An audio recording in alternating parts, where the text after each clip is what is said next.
Well, actually, this is a very good question for university students. You know, of course, in a way, as I mentioned, scarcity is a driver of innovation. That must be largely true. Hong Kong is Hong Kong today because we have no resources, and the fact that people have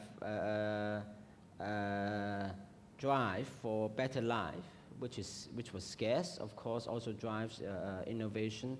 But in a way, it's what is not scarce is the mind. I mean, the capacity of the mind. Any neuroscientist can tell you today, we're only using a tiny bit of our mind. So when it comes to innovation, when it comes to science, when it comes to making a better life, that's not scarce, okay? But what is also scarce today is not resources, it's not the mindset.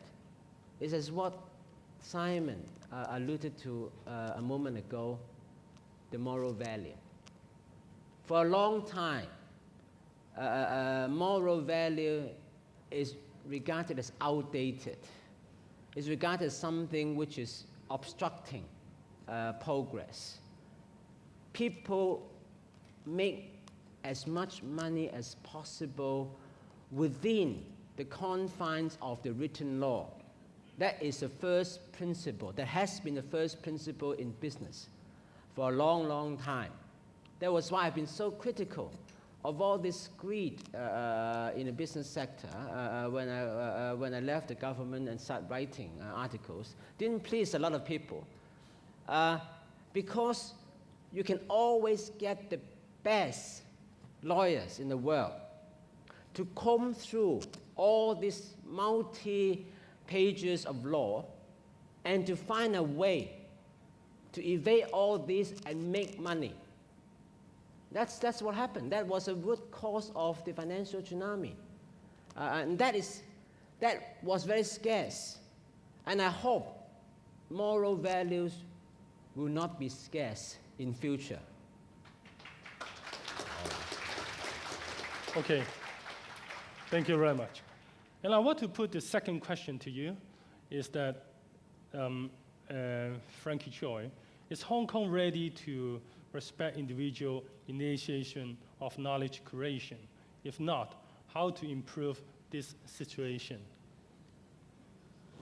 Simon. Well, I think I can link the two questions together. Actually, whether you like it or not, people, when they think of innovation, as Steve made a remark earlier, people always think about technological innovation, invention.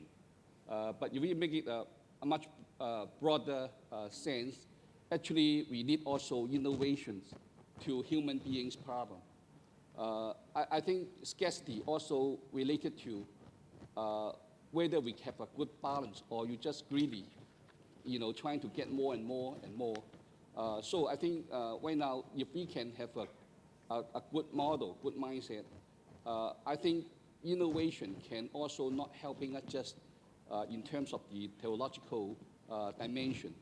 But we need also to think really critically, creatively, responsibly for more innovative way to make us to leading to a more sustainable, satisfying, and soulful society. So I guess those the scarcity, if you only want to become more energy, more economic wealth, more technology, then you will never be satisfied and you will never be happy alone. So I guess I think in our education system, let's come back, gain back our power, really regaining our power of love, respect, caring, and a faithful hope for our human being future. Now, in that dimension, of course, we need to be really find many innovative ways to gain back all this power. So I think right now I'm just worrying. Right now we're giving too much emphasizing, relying too much on the technological dimension. We believe sometimes technology can resolve all these problems. Because smarter, but not necessarily, more wise to solve this human society problem. So I think if we look at the innovation in this dimension, I think definitely the kind of education can be encouraging more critically, more creative kind of learning process. Mm-hmm. Yes. I would like to make 3 points. One, you look at the oil issue. Certainly, it's a good test about the relationship about scarcity and innovations. I think one of the major challenges facing China today, of course, is that it lacks oil, and therefore looking for oil elsewhere is actually not the most serious issue.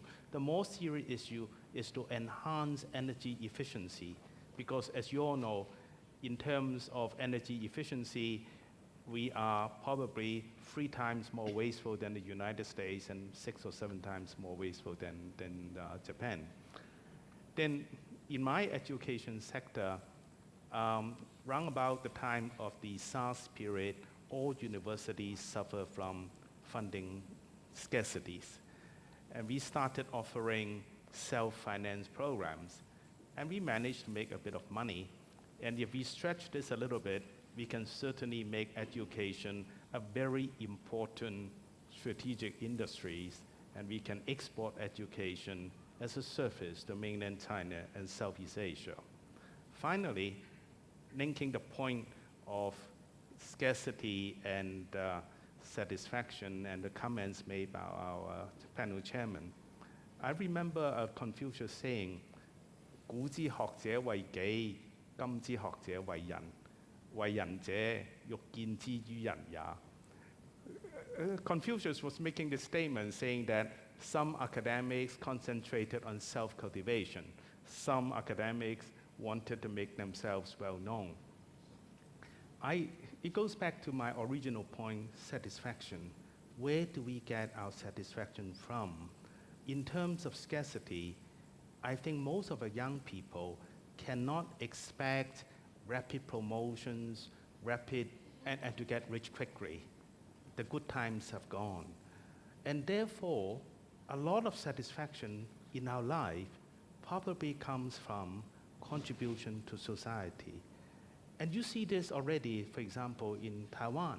You see a lot more NGOs, a lot more philanthropic organizations in Taiwan. A lot of people in Taiwan feel that they get quite a bit of their satisfaction through participation in voluntary work and community work.